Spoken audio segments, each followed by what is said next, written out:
natin makikita po sa Joshua 4:1 to 10. Ayan, kung mapapansin nyo, parang paulit-ulit na yung term na 12 nandun. Ayan, so kung nagbasa kayo kanina, kung sinabayan nyo si Gabi, magigets nyo agad kung ano yung ibig sabihin. And ayan, so babasahin ko lang muna yung Tagalog. Sabi, nang makatawid na ang lahat ng mamamayan ng Israel sa ilog ng Jordan, sinabi ng Panginoon kay Joshua, pumili ka ng 12 lalaki, isa bawat lahi, at utusan ng bawat isa sa kanila na kumuha ng isang bato sa gitna ng ilog, doon sa kinatatayuan ng mga pari, pagkatapos dadalhin nila ito sa lugar na tutuluyan nyo ngayong gabi. Kaya tinawag ni Joshua ang 12 lalaki na pinili niya mula sa bawat lahi ng Israel at sinabi, pumunta kayo sa gitna ng ilog sa harapan ng kahon ng kasunduan ng Panginoon na inyong Diyos. Ang bawat isa sa inyo ay kumuha ng isang malaking bato para sa bawat lahi ng Israel at pasanin ito. Gawin nyo agad itong monumento bilang alaala sa ginawa ng Panginoon. Sabi nyo nga alaala sa ginawa ng Panginoon. And sa darating na panahon, kapag nagtanong ang mga anak nyo kung ano ang ibig sabihin ng mga batong ito, sabihin nyo sa kanila na huminto sa pagdaloy ang ilog ng Jordan nang itinawid dito ang kahon ng kasunduan ng Panginoon. Ang mga batong ito ay isang paalala para sa mga mamamayan ng Israel magpakailanman. And verse 8, sununod ng 12 Israelita, ang iniutos sa kanila ni Joshua ayon sa sinabi ng Panginoon. Kumuha sila ng 12 bato sa gitna ng ilog, isang bato para sa bawat lahi ng Israel. Dinala nila ang mga bato sa kampo nila at inilagay doon. Naglagay din si Joshua ng 12 bato sa gitna ng ilog sa lugar na kinatatayuan mismo ng mga paring buhat ang kahon ng kasunduan. Hanggang ngayon, nandoon pa ang mga batong iyon. And verse 10, na natiling nakatayo sa gitna ng ilog ang mga pari hanggang sa matapos ng mga tao ang lahat ng iniutos ng Panginoon kay Joshua na ayon din sa iniutos ni Moises kay Joshua. Kung mapapansin nyo, ano yung kahawig ng binasa natin? Naalala niyo yung kahawig niya? 'Di ba? Tumawid din sa dagat na pula yung mga Israelita nung panahon ni Moses.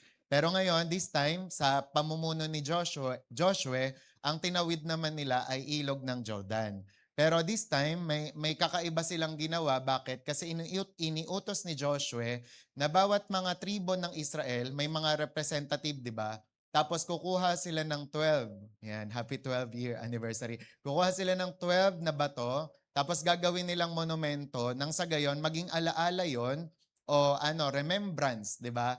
Na pinahinto ng Panginoon yung ilog ng Jordan nang sa gayon ay makatawid yung mga Israelita, 'di ba? So anong ibig sabihin nito? Pwede naman pastor, 'di ba, na dumere-diretso lang yung mga Israelita hanggang promised land. Bakit kaya pinag-pause pa sila tapos pinagawan sila ng monument, 'di ba? Nung 12 bato, 'di ba? Ang sagot, kasi gusto ng Panginoon, 'di ba, na bago sila pumasok sa promised land, magpasalamat muna sila, magpa-thank you muna sila sa ginawa ng Panginoon. At hindi lang magpa-thank you, kundi 'di ba, maalala nila kung ano yung ginawa ni Lord. Kaya sabi mo sa katabi mo, nakapagpa-thank you ka na ba? Yan. Kaya, 'di ba? Parang si Risa ayaw niyang huminto kanina hangga't hindi nagpapa-thank you yung mga tao. 'Di ba? Kasi nga minsan mas mahalaga pa yung antok natin, 'di ba, kaysa sa pagpapasalamat natin. Pero sabihin nga natin sa katabi natin, that magpasalamat ka. Yan. 'Di ba? Kasi kung tutuusin, ang dami nating ipagpapasalamat at unang-una John, unang-una John. Ba't nakakabulol dito? 'Di ba kanina si Gabby Josh, 'di ba? Nakakabulol. Ayan, 'di ba? Unang-una doon, yung buhay ka pa ngayon, 'di ba? Tapos yung niligtas kanya, pinagaling kanya, binigyan kanya ng mga bagay na kailangan mo, 'di ba? Nandyan ka sa katabi mo, 'di ba? Katabi mo yung katabi mo ngayon, 'di ba? Tingnan mo ngayon katabi mo, mukha ka bang magpapasalamat diyan, 'di ba? So, ano't ano man, 'di ba, dapat magpasalamat po tayo kay Lord. Kaya ang title po ng message natin for today ay pakibasa nga po. 1, 2, 3, go. Yan, before we move forward. So pag-aaralan natin ngayon ang mga prinsipyo na dapat nating matandaan before we move forward. Bago tayo umabante, bago tayo pumasok sa ating kanya-kanyang mga pangako ng Panginoon sa atin, bago tayo lumipat sa susunod na lilipatan natin, 'di ba? Ito po yung mga dapat natin tandaan at ito yung dapat nating i-apply sa buhay. Again, ang text natin sa Joshua 4:1 to 24, pero pinaikli ko na lang, Joshua 1 to 10 lang yung binasa po natin. Sa ating introduction, alam daw po ng Panginoon na madalas ang mga tao po nakakalimot.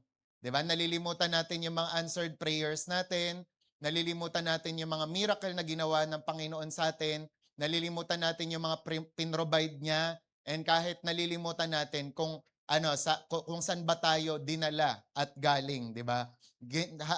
Kaya ang Panginoon, 'di ba, ginawa niya yung Joshua 4 na yon, yung monument na yon or memorabilia, kasi alam niya, 'di ba, na isang araw pwedeng makalimutan ng mga tao yon. And sometimes tayo nga, kinakailangan meron tayong mga gawin, kagaya nito, ng Thanksgiving. Buti na lang may Thanksgiving tayo, di ba? For us to remember, ano nga bang mga ginawa ni Lord. Actually, kapag naman meron tayong pinresent na 12 stones, ako parang bilang pastor, may mga 12 stones din ako. Tulad ng mga highlights natin ng 2014, 15, 16, 17 hanggang 2026. All in all, 12 years kasi yon, di ba? Kaya yung taon na yon na kumilos ang Panginoon, hindi talaga natin siya makakalimutan. And nung pinapalabas nga yung mga videos ng church history, ng mga pictures, na hindi ko maiwasang maiyak kasi nga 'di ba, kapag nakakakita ka ng mga pictures, na aalala mo, oo nga no, ginawa sa atin ni Lord to. Oo nga no, nalagpasan namin to. Oo nga no, pinrovide ni Lord yung mga ganto namin, 'di ba? And from time to time, kailangan talaga mapaalalahanan tayo. Nung discipleship, nakita ng mga nag-discipleship yung journal ko. Ang tawag nung iba, junk journal. Pero para sa akin kasi, collection of memories, di ba? Although balat ng tsokolate, di ba, nandun. Tsaka, sayang, di ko nadala ngayon eh. Papakita ko sana sa lahat. Pero kasi yun po yung paraan ko para makaalala. Yan, pinakita ko pa sa kanila yung dulo ng may mga letter sila doon, na yung mga letter nila nakita nila doon. Tapos nakita din nila yung letter nung yung parang dapat magagalit akong tao. Pero sabi ko, alam niya, every time na nakikita ko yung letter niya sa akin, nanunumbalik yung pag-ibig ko sa kanya, pagmamahal ko sa kanya bilang kapatid, 'di ba? Kaya tayo, kailangan talaga natin ng mga bagay na yon. Yung mga magpapaalala sa atin na mabuti pala ang Diyos, mabait pala ang Diyos, 'di ba? Nakita nila din yung mga resibo ng mga unang aircon natin, ganyan. Nakita nila yung nandun yung mga ticket ko nung pumunta ako sa Palawan, basta lahat, 'di ba? Yung mga letter na kahit ampaw, 'di ba, na binigay sa akin nung Pasko, nandun lahat 'yon, 'di ba? Kaya maaalala, ay binigyan pala ako ni tita ng ganto, ay binigyan pala ako ni tito ng ganto. Then yun nga, maaalala mo yung mga kabutihan nila sa'yo, 'di ba? And how much more kay Lord, 'di ba? Na tuwing gumagawa tayo ng mga memorabilia or memories, 'di ba? Naaalala natin kung ano yung mga ginawa niya. Actually, dapat mag-i-special number ako. Kaso baka maubos yung time ko.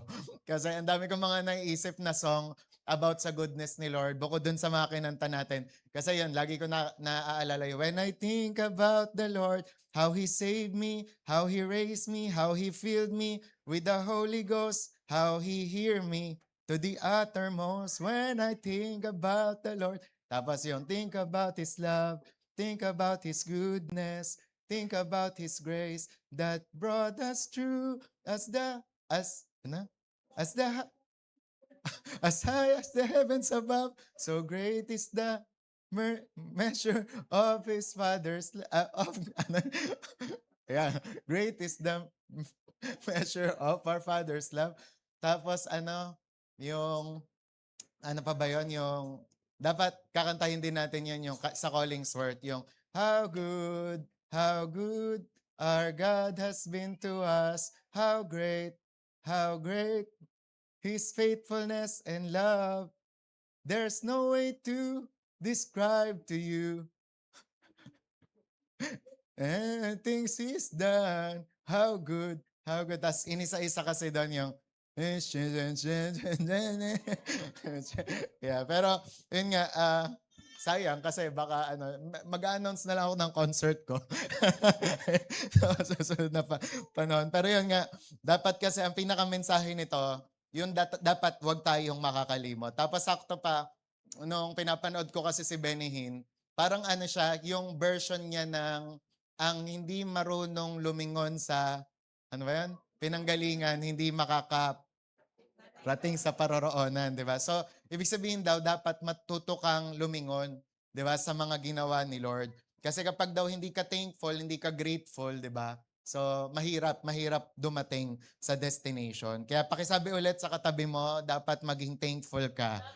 Ayan. So, actually marami tayong dapat ipagpapasalamat.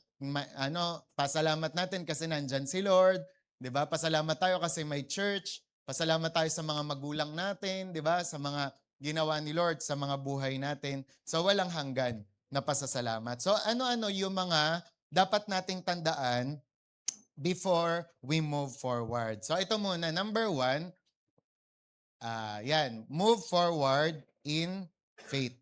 Ayan. So, move forward in faith sa Joshua 1:1-9. Yan. So, yung Joshua 1:2 muna. Sabi dyan, Moses, my servant is dead. Now therefore arise, go over this Jordan, you and all these people, to the land which I am giving to them, the children of Israel. So, letter A, sabi dyan, God's promises continue even when leaders change. So, bakit kaya ito sinasabi ng Panginoon sa atin ngayon? Tsaka sinasabi ni Joshua. Naalala nyo, nung panahon ni Joshua, nung siya na yung maglilid sa Israelites, di ba? Si Moses po ay patay na that time. Di ba? Pwede, nung time na yon, pwede talagang tumambay na lang yung mga Israelita dun sa kanilang lugar. Pero di ba, ano ang instruction ng Panginoon? Magpatuloy kayo. Tumuloy kayo, sakupin nyo yung promised land na pinangako ko sa inyo.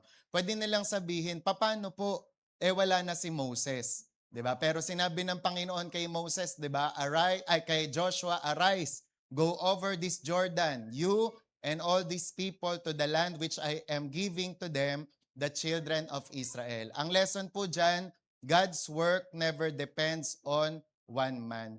And sa pagpapatuloy natin sa ating 13th year, 'di ba? O kaya naman sa pagpapatuloy natin sa ating promised land o kanya-kanya yung promised land, always remember that God's promises continue even when leaders change. Bakit ko to mahalagang sabihin? Kasi 'di ba, hindi lahat ng mga tao sa buhay mo magi-stay talaga for the rest of your life.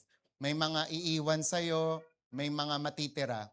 Pero yun nga, hindi kinakailangang huminto, 'di ba? There are times ang pinaka-righteous, pinaka-holiest thing na magagawa mo is to continue. Grabe ka man masaktan, gaano ka man parang feeling mo naiwanan ka o naabandona, kinakailangan mo pa ring magpatuloy. Tatandaan mo, may mawala man sa buhay mong mga tao, may mga mang-iwan man sa'yo, it's not the end of the world. 'Di ba? Dapat magpatuloy ka pa rin. So hindi lang 'yan sa syempre mga ex o kaya naman yung mga friends mo dati, in-unfriend ka, 'di ba? And sabi nga daw, ang pinaka-lesson daw sa buhay, para ka daw umaakyat sa elevator. Na kapag ka, kunwari, yung pinaka-top yung kumbaga parang pupuntahan mo, hindi lahat ng mga taong kasabay mo magi-stay doon sa elevator. 'Di ba? There are times sa 10th floor, sa 12th floor, sa 15th floor, bababa na sila. 'Di ba? Pero kung ikaw merong pinapagawa si Lord doon sa pinaka taas, 'di ba? Ano man yung sino man yung mga mang-iwan sa tuloy ka pa rin, 'di ba? Yan, number 1 lesson sa aking pagpapastor. 'Di ba? Kumbaga parang sa 12 years ng pagpapastor, maraming mga nang iwan, 'di ba? Pero may mga nagstay din naman, pero ang pinaka na ano ko yan sa journal, nilagay ko yan sa journal na people come and go, but Jesus come and stays, 'di ba? So, siya lang talaga kasi yung nag-i-stay sa buhay natin. Again, sa mga umalis, sa mga aalis, wala akong hard feelings. Sa mga magpapaalam, hindi ako galit sa kanila. There are times lang talaga na may mga turning point, tsaka parang hanggang dito na lang yung kanilang mga pamamalagi sa buhay. 'Di ba? Kaya nawa, pero salamat sa Panginoon, hindi naman sila deads, ganyan. 'Di ba? Nandyan lang naman sila. Kumbaga, nasa iisang planeta lang naman tayo, 'di ba? So, pero ang mahalaga dito, yung matupad mo yung calling ng Panginoon sa'yo. Kasi hindi ko rin sila mapipigilan kung yun ang calling ng Panginoon sa kanila, 'di ba? Kung merong pinapagawa. Hindi naman, for example, kunwari, sasabihin ni Mira, Pastor, mag-a-abroad ako. Hindi, dito ka lang. 'Di ba? Hindi ko naman siya pwedeng pigilan na ganon. 'Di ba? Pastor, mag-aasawa na ako, mag-aanak na ako, mag-aapo na ako. 'Di ba? Hindi, dapat youth ka lang. 'Di ba? Hindi ko naman kayo mapipigilan na ganon, 'di ba? Sabihin ni Jacel, Pastor, ganyan ganyan. Hindi, gusto ko baby ka lang, 'di ba? Hindi ganon, 'di ba? Kasi yun nga po, lahat tayo meron tayong assignment, meron tayong gagawin kay Lord. Sabi mo nga sa katabi mo, naintindihan mo yon, 'di ba? Kasi tatandaan natin, God's work never depends on one man. Yung yung kokonarik, yung kasabihan na kapag may isang tao na aalis ng church, mapipila yung church, hindi siya totoo. Kasi bakit? Hanggat buhay si Jesus, hanggat siya yung pundasyon ng church, magpapatuloy yung church. 'Di ba? Kasi kahit ako, halimbawa ako tinawag ako ng Panginoon sa ibang lugar o kaya naman meron akong sariling rapture, magpapatuloy ang church kahit wala ako. Kasi bakit? Si Jesus yung cornerstone nito. Si Jesus ang rock, si Jesus ang foundation. Amen? Amen. 'Di ba? And all of us, darating yung panahon, ako haharap ako sa Panginoon, kayo haharap kayo sa Panginoon, bawat isa sa atin, isa-isa. 'Di ba? Hindi tayo grupo, hindi tayo as a church. Kaya habang buhay pa ako, habang nandito pa tayo, habang may pagkakataon pa tayo, ang trabaho ko lang, i-ready kayo na makaharap sa Kanya. Ayokong ni isa sa atin may mahiya pagdating ni Lord, 'di ba? Gusto ko taas noo kayo, nahaharap sa Kanya. Na nagawa nyo kasi lahat ng assignment nyo, napuntahan nyo yung kailangan nyong puntahan, 'di ba? Nagawa nyo yung mga dapat gawin, naabot nyo yung mga dapat abutin. Amen?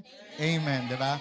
Kaya yun yung sinasabi. Moses died pero God's promises did not. Kaya nga 'di ba, ang verse natin dito, Jesus Christ is the same yesterday and today and forever. Ibig sabihin kasi nito, our circumstances will change, 'di ba? Bawat mga circumstansya natin magbabago. People change. Lahat ng mga tao magbabago, 'di ba? Churches change. Pwedeng mabago ang sistema, pwedeng mabago ang mga leader, pwedeng mabago ang mga light group, pwedeng mabago yung mga paraan ng mga services, but Jesus Christ is the same yesterday, today, and forever. Kung ako sa iyo, pinapalakpakan ko yon. Amen? Amen. Diba? But God never changes. Amen? Nagpapasalamat ka ba na ang Diyos hindi nagbabago? Kasi bakit? Kung ang Diyos nagbabago, lagot tayo. Diba? Kunwari, ang pamantayan niya, ay gusto ko na pala ngayon, ang pupunta sa langit, yung mga may 99. Sabi ni Meljan, ay. 'Di ba? Lagpak na, 'di ba? Pero salamat sa Panginoon, 'di ba? He doesn't change. Hindi siya nagbabago. Meaning to say, pwede mo siyang pagrelayan, pwede mo siyang pagdependehan, pwede mo siyang pagtiwalaan. Amen. Amen po. Pangalawa naman, faith always moves forward. Sabihin nyo nga, always. Sabihin nyo, lagi.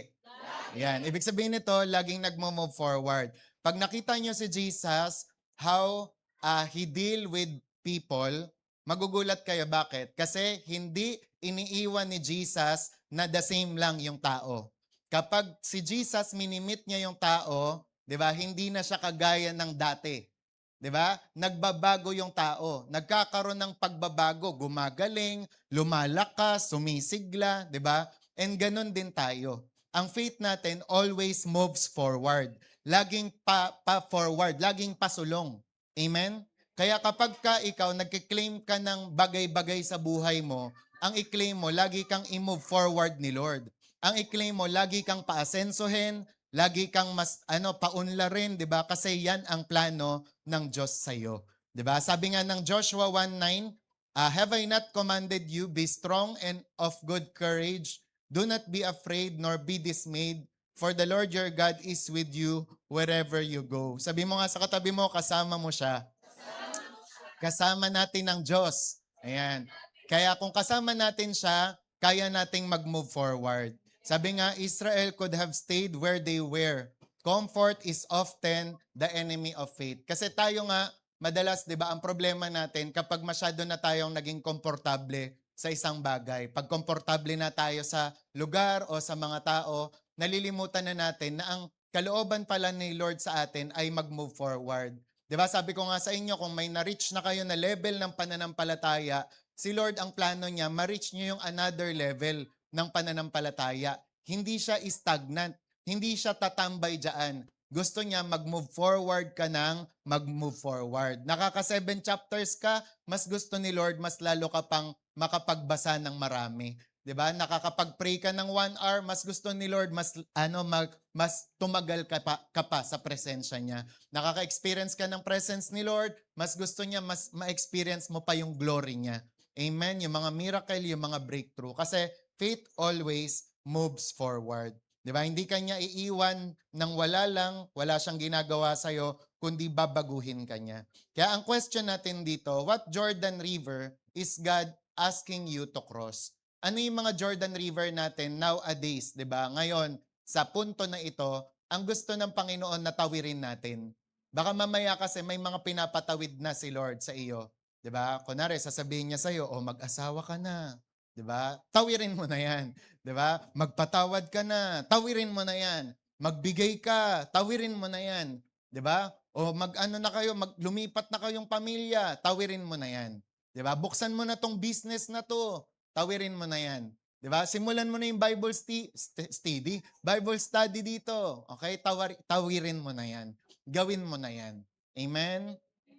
Amen. Magkakaintindihan tayo? Kaya kung meron man sa inyo pinapagawa si Lord, 'di ba? Gawin niyo na. Amen. 'Di ba? Pangalawa, where are you refusing to move because you are comfortable? 'Di ba? Sang bagay ka, saang mga aspeto ng buhay ka na nagiging komportable na. 'Di ba? Na pinapa-move ka na kasi talaga ni Lord. Kaya I pray, 'di ba, na sa mga buhay natin as ayun nga, as we go along, kailangan po magawa na natin yung mga kalooban ng Panginoon sa atin. Kasi life is short, mga kapatid. Don't make it shorter. Yan, life is short, kaya naman dapat gawin natin. Nakita ko lang yung quotation dun na yon, dun sa nagro-roller coaster, tapos diba? Tapos nakalagay, life is short. Don't make it shorter. Diba? Pero yun nga, alam naman natin, maikli ang buhay. Diba? Kaya naman, sa buhay na to, sa span na ginawa ng Panginoon sa'yo o binigay, kailangan maano mo na yon. Kaya nga, dapat iba rin yung preaching ko ngayon, tungkol siya sa wake-up call. Kaso, nung nabasa ko yung Joshua 4, sabi ko, ay okay, tinatawag din pala kami ng Panginoon na mag-pause, tapos magpa-thank you. 'Di ba? Pero 'yon, yung sa mga napag-aralan ko kasi, sinasabi doon na every one of us, meron tayong mga parang mga kanya-kanyang wake up call. Na kapag naranasan natin 'yon, wala talaga tayong choice kundi mag-move forward. Pag naranasan natin yung wake up call na 'yon, mapapaalalahanan tayo na maikli lang yung buhay na binigay sa atin ni Lord. Kaya dapat sulitin natin. Kasi kagaya nga nung kay Jerry Sabel, namatay pala si Jerry Sabel April 15, 2024.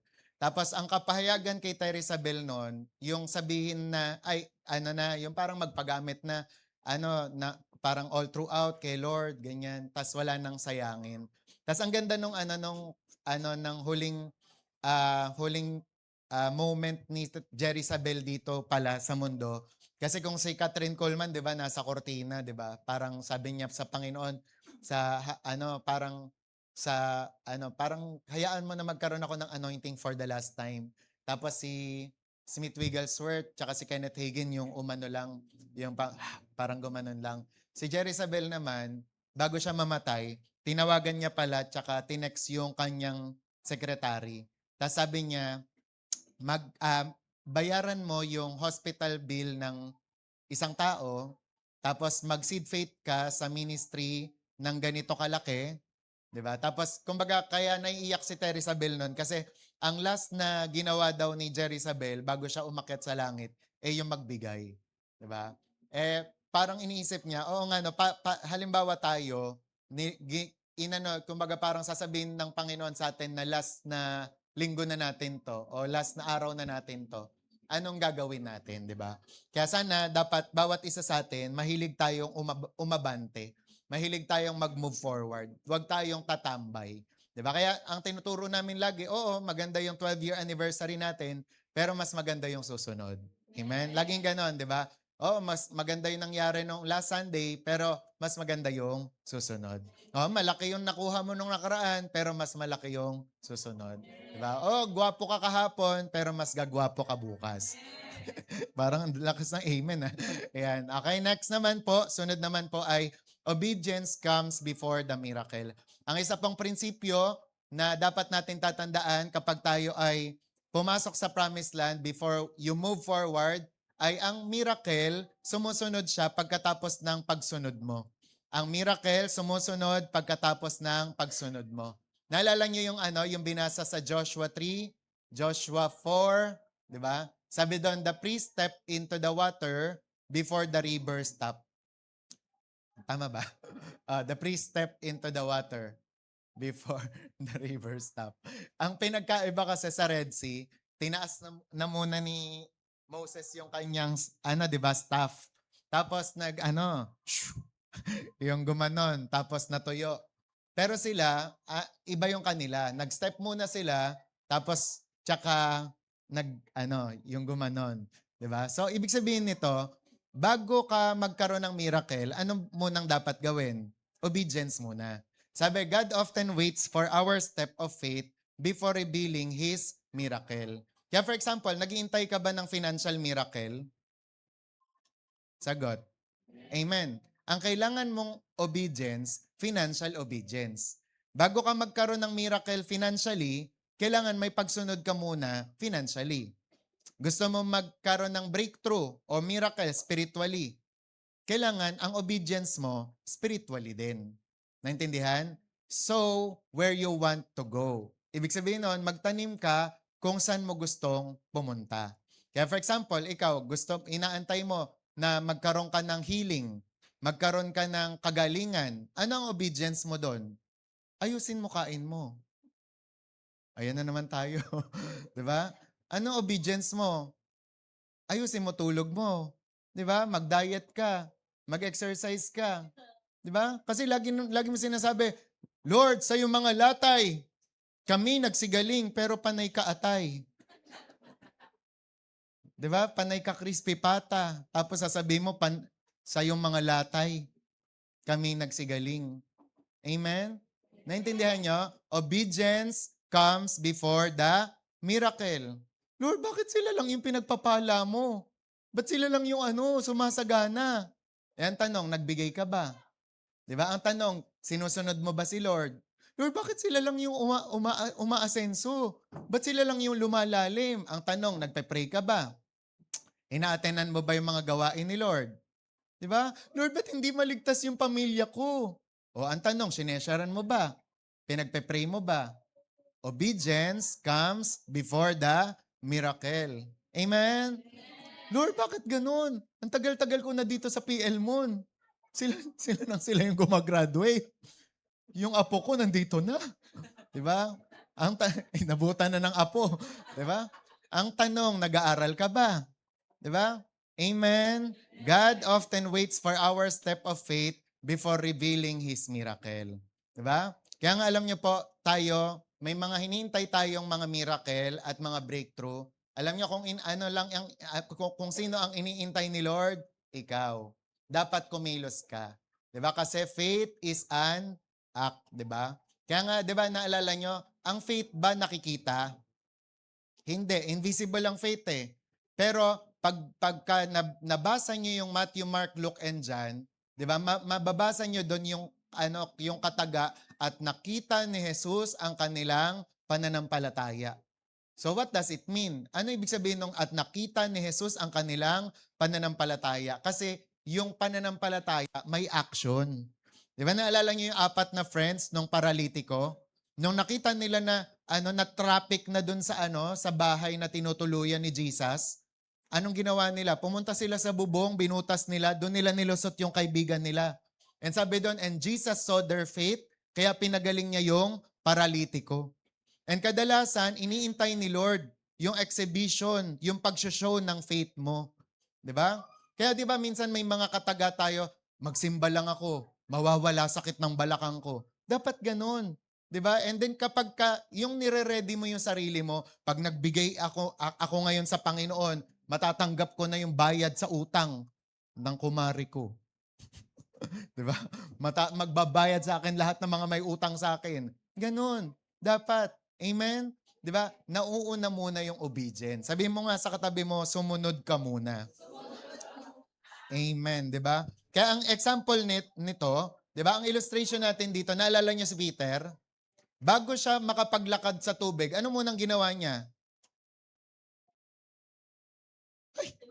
Humakbang siya, 'di ba? Ay, ang galing.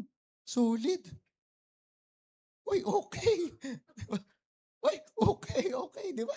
So, kung kailan lang siya lumubog, nung hindi na siya nakatingin kay Jesus. Pero bago yung bago niyo siya sisihin sa paglubog niya, pansinin niyo muna ano ginawa ni Peter, ano? Yan, humakbang. Kaya dapat tayo, sa tuwing gusto natin mag-walk sa impossibilities ng buhay natin, ano muna una? Humakbang. Huwag magmukbang, humakbang. 'Di ba? Parang narinig ko, Raylene, mukbang. Hakbang. 'Di ba? Kaya yung step of faith, 'di ba? Yung faith ko, marami kaming bigas ngayon. 'Di ba? O ano mo doon, ang obedience mo doon, ihanda mo yung lalagyan. Amen? Kasi mag-ano ka, Lord, gusto ko magkaroon ng kotse. Ano yung ihahanda mo? Yung parking. Diba? Kasi minsan, humihiling nga ng kotse, walang parking. Saan mo lalagay? Sa bulsa. Diba? Sa bag mo. Diba? Kaya dapat, mag-step of faith. Amen? Amen. Diba? Next naman, ayan, si Noah. Diba? Bago niya nakita yung flood, anong ginawa niya? Gumawa muna ng arko. Excuse me. Gumawa ng arko. Sunod naman, sino? Next natin, si Abraham. 'Di ba? Ang step of faith niya, umalis siya dun sa kanyang bayan, 'di ba? Sa kanyang hometown. And the last, si Moses. Anong ginawa niya? Yung ini-stretch niya yung kanyang rod. Kaya sabi diyan, sometimes we pray for open doors while refusing to move our feet. 'Di ba? Kumbaga parang kaya nga ang ganda nung natututunan ko ngayon, yung sabi doon, God always blesses your preparation. Yung parang ang bine-bless talaga ni Lord, yung nagpe-prepare. 'Di ba? Samantalang yung iba, hindi. Kasi hindi nag-prepare eh. May, mapa sa blessing, mapa sa pagdating ng Panginoon, sobrang halaga ng preparation. Kaya sobrang dapat paghandaan niyo po yung preparation. For example, gusto mong mag-asawa, mag-isip-isip ka na, prepare mo na yung heart mo, prepare mo na yung isip mo, yung yung parang prinsipyo, 'di ba? I-prepare mo na, isipin mo na saan kaya kami pupunta, saan kaya mag-honeymoon, ganyan. O kung mag-aanak ka, ganun din, i-prepare mo na sarili mo. Yung kailangan maalaga ka na, yung naintindihan nyo, na-gets nyo, kasi sobrang halaga ng preparation. Okay? So, obedience comes before the miracle. Pangatlo naman, build stones of remembrance. Before you move forward, anong dapat natin gawin? Mag-build ng stones of remembrance. Bakit kaya? Kasi para hindi tayo makalimot. Di ba? Sino dito ang naaalala mo sa mga working yung una mong sweldo? Di ba? Naalala mo pa kung magkano una mong sweldo? Di ba? Parang nakakatuwa dati ganito lang yung sweldo ko, 3 digits. Di ba ngayon 6 digits na? Wow. Sana all. Di ba?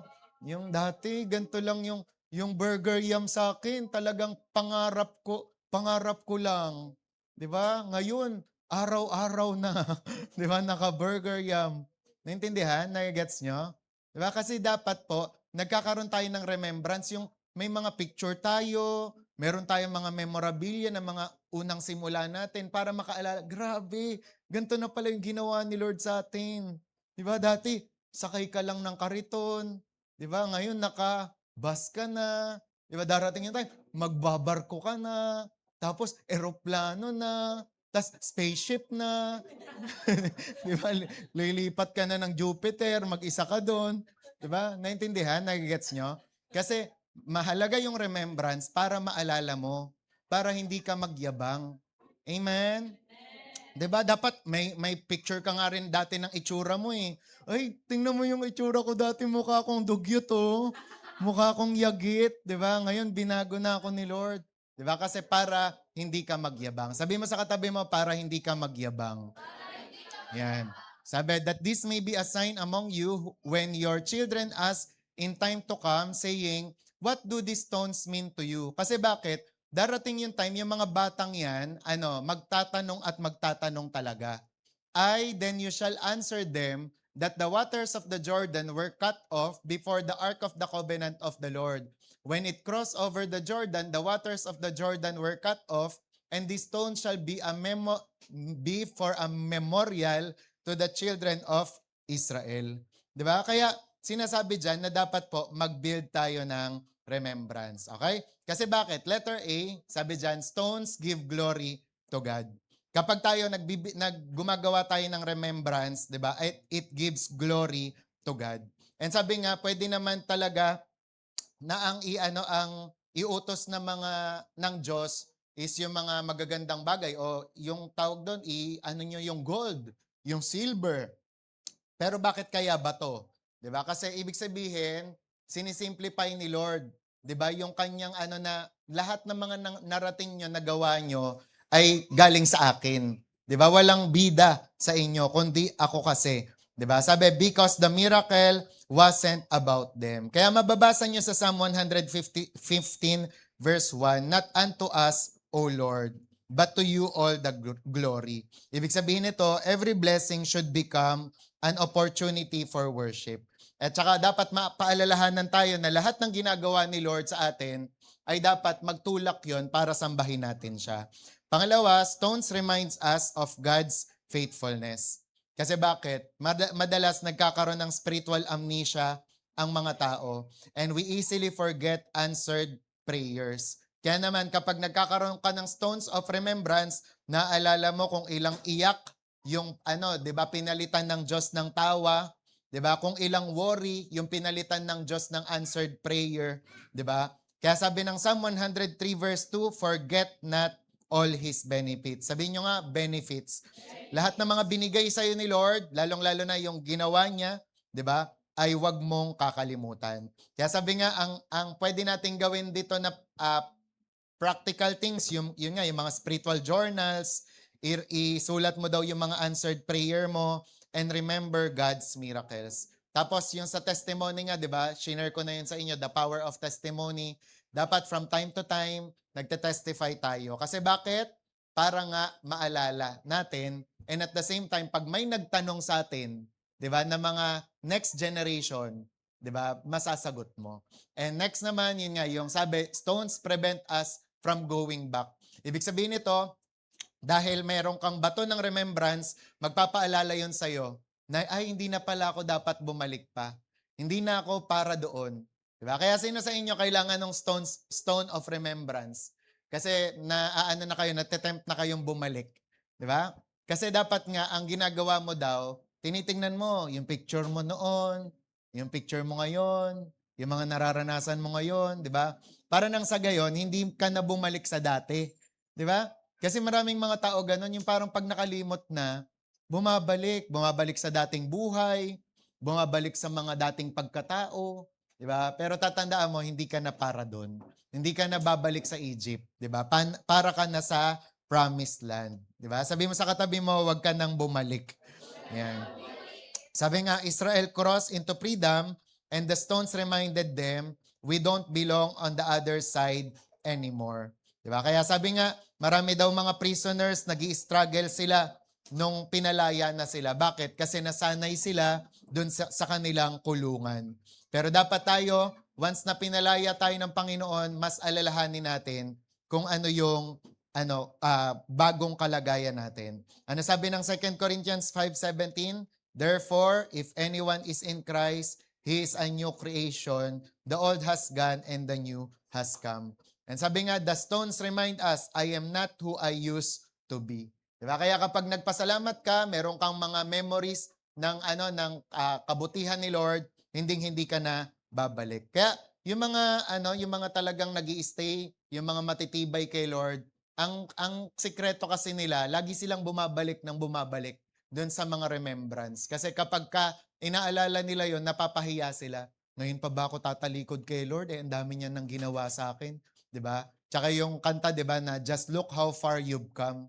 Iisipin mo ba na walang ginagawa si Lord? Ang dami-dami na. Kaya si Pastora Grace, nung nag-joint kami doon, fellowship sa kanilang church, naiiyak daw siya nung anniversary. Kasi bago mag-anniversary nga, mugto daw yung mata niya kasi ang dami niya daw pinagdadaanan bilang pastor. Pero nung nakita niya yung church history, sabi niya, grabe ang dami palang ginawa ni Lord. Tsaka proud siya na naging part siya nun. Tsaka, yun nga, kumbaga parang tayo kasi prone tayo sa ganon. Yung halimbawa, may naranasan tayo ngayong Sunday, may naranasan tayong ngayong Saturday, nalilimutan natin yung ginawa ni Lord ng Monday, Tuesday, Wednesday, Thursday, mas na-magnify yung ngayon. And then letter D na lang, last na lang, stones teach next generation. Teach the next generation. Ibig sabihin nito, pag may mga bato ka kasi ng remembrance, magtuturo yan ng mga susunod na henerasyon. Kaya anong stone of remembrance ang binibuild mo ngayon? Kasi bakit? Darating yung time, magtatanong yung mga next generation na yan. Halimbawa, tatanungin ni Isaiah, di ba, mama niya, si Mami Isay niya, Mami, bakit ka pa rin nagpe-pray? Kahit problemado ka. Di ba? Mami, bakit ka pa rin nagsisimba? May problema. 'Di ba? 'Yun ang stone of remembrance, 'di ba? Na dapat kapag nagtanong yung susunod na henerasyon, may isasagot ka. Bakit ang bilis mo magpatawad? Ano nangyari sa iyo? Bakit kahit masama sila, ang bait mo pa rin sa kanila?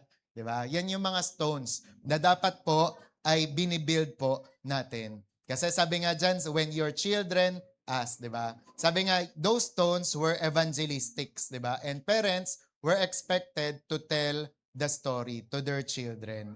And sabi nga, bago daw maintindihan ng mga estudyante o mga bata ang lectures, they always remember stories. Mas natatandaan pa nga daw nila yung mga istorya, di ba? Kaya kapag tinanong ka, bakit ka daw nananalangin, ba't ka daw naglilingkod, ba't ka nagbibigay, at ba't ka nagpapatawad, di ba? So, kailangan masagot mo ang lahat ng iyon. Kaya sabi nga, don't just leave an inheritance, leave a testimony. Kaya pag tinanong ka, may testimony ka na ba? Diba? Kasi ang ganda nun, yung kunwari, hindi tayo mapupulaan pagka ganon. Diba? Kaya nga sa mga schools natin, magkakasabwat tayo dapat. Magkakasabwat, di ba? Mission team tayo. Na kunwari, papuntahan ko si Gab, punta ako sa bahay nyo hindi ako madedelikado pag pumunta ako sa bahay niya. Kasi pag pumunta ako sa bahay nila, sasabihin ng mama niya, alam niyo po, gusto rin namin magsimba. Kasi yung anak kong yan, sumipag, bumait, di ba? Pag kunwari pumunta ako sa classroom ni Raylin, hindi ako magugulat doon na nirereklamo siya ng mga kaklase niya. Kundi pag nag-share ako doon na mahal kayo ni Lord, madali. Di ba? Kasi mahal ni Raylin yung mga kaklase niya. Mabait si Lord, madali. Kasi mabait si Raylin sa mga kaklase niya. Di ba? Hindi yung kunwari, sasabihin ko sa kaklase ni Tenten, alam niyo ba na si Lord, mapagpatawad. Dami nga niya kang kagalit dito ni Tenten Di ba?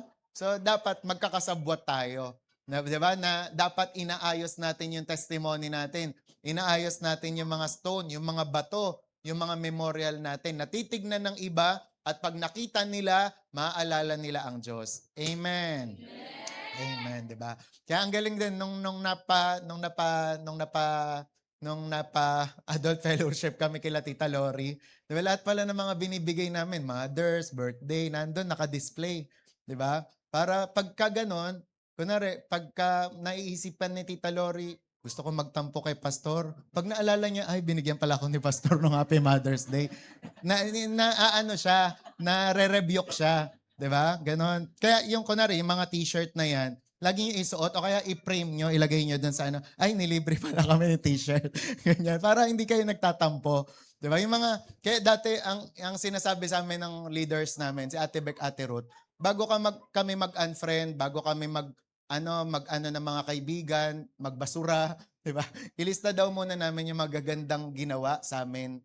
So kapag nilista daw namin, baka daw i-cancel namin, 'di ba?